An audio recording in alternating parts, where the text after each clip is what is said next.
This Sports History Flashback is brought to you by Cox Interior. We provide the materials you need to give your business an edge in the marketplace. In the 1967 NBA Draft, Clem Haskins was selected in the first round by the Chicago Bulls with the third overall pick, one spot behind Earl the Pearl Monroe and ahead of future NBA greats Walt Frazier, Pat Riley, and Phil Jackson. I got a call that I was drafted. I was helping my dad cut the back. I was excited, but I was afraid to say anything. I didn't know what it meant. Because there was no TV, there's no radio, there's no one to talk to about it. I think I called back to Western and talked to Coach Olam. I wound up hiring my brother-in-law that represented me. He negotiated my contract. And I signed for $12,017 and $23. That was my contract, my rookie year, and a $3,000 bonus. And all I got was a $1,000 bonus up front.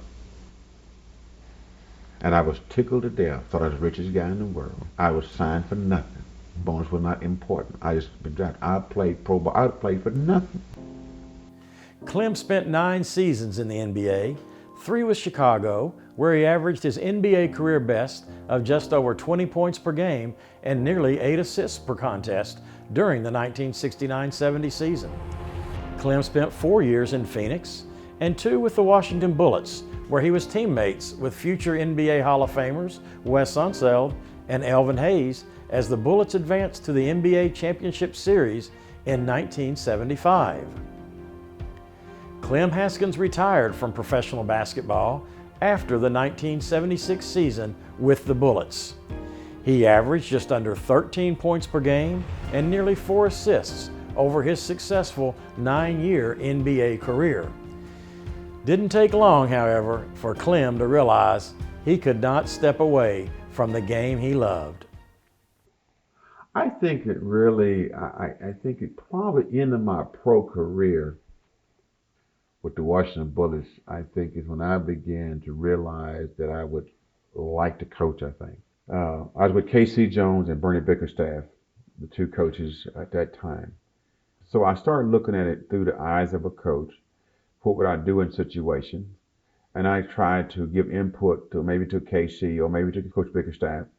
And I guess I kind of helped monitor Elvin Hayes, which was a great player and very temperamental at times. I think I had a lot to do with helping him and the team and the unity of the team, and we were able to get to the finals.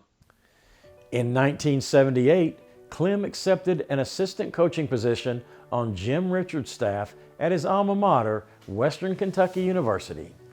When Gene Cady took over the reins at Western the following season, he hired Clem to remain on his staff.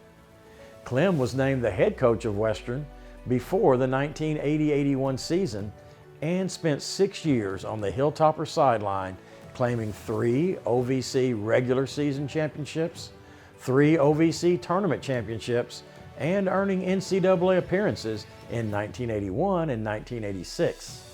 Haskins accepted the head coaching position at the University of Minnesota at the start of the 1986-87 season.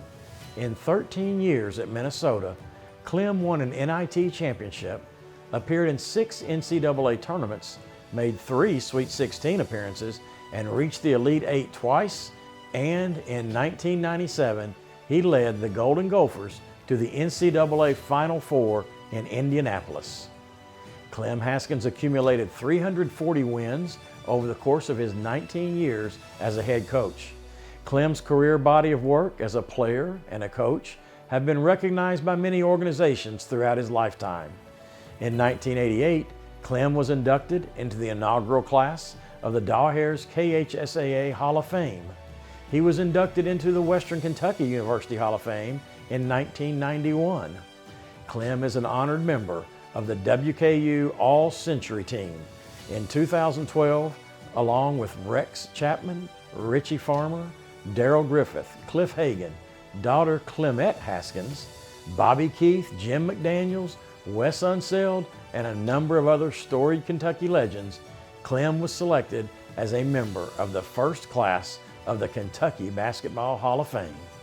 During his coaching career, Clem was awarded Ohio Valley Conference Coach of the Year in 1981, Sun Belt Conference Coach of the Year in 1986, and in 1997, Clem Haskins was named Big Ten Coach of the Year as well as college basketball's AP National Coach of the Year.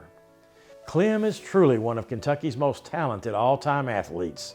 He combined his playing ability with his knowledge and understanding of the game to build a long-term successful coaching career. His greatest strength as a coach was his influence in mentoring young kids. His ability to teach the importance of teamwork, discipline, and his insistence on giving maximum effort will forever remain hallmarks of his coaching career. I think the number one reward that we look at in athletics that we say, boy, is successful, is a pro player? No, the key thing is that you go to college and get a degree, and that's how you measure success. That's why I've always encouraged my athletes, please, whatever you do, get your degree, because basketball is short-lived, or football or athletics is short-lived, okay? Basically, all of us going to play that 4 years or 3 years in college, and that's it. There's life after college, meaning when you get your eligibility over in college. That's when it really begins, so that's what you got to prepare for. That's what I preach to my student athletes about. Start preparing now to get ready for the real world, okay? And don't miss this opportunity not to get your degree. And that's a story, the thing that I preach to young people is prepare yourself for college and prepare to get that degree to get the best job possible when you get through. With all of the success that has followed Clem throughout his basketball journey, perhaps his most significant accomplishment in life is that Clem Haskins has remained a true family man. His wife, Yvette, who has remained his best friend since 4th grade, daughters Clemette and Lori, and son Brent have all shared this basketball journey as a strong, undivided, loving family unit. Today, Clem and his wife Yvette own and manage a 750-acre cattle farm, which includes acreage of the original family farm Clem grew up on in Taylor County as a child. In basketball circles, Clem is remembered as a talented, hard-nosed competitor who achieved at the highest level of his sport in high school, in college, and in the NBA, and later on in his coaching career as well. In Campbellsville, Kentucky, Clem is regarded as the ultimate friend of the community, a gentleman farmer whose family is grounded in its love for home. And for the Haskins, life on the family farm in their old Kentucky home is all good.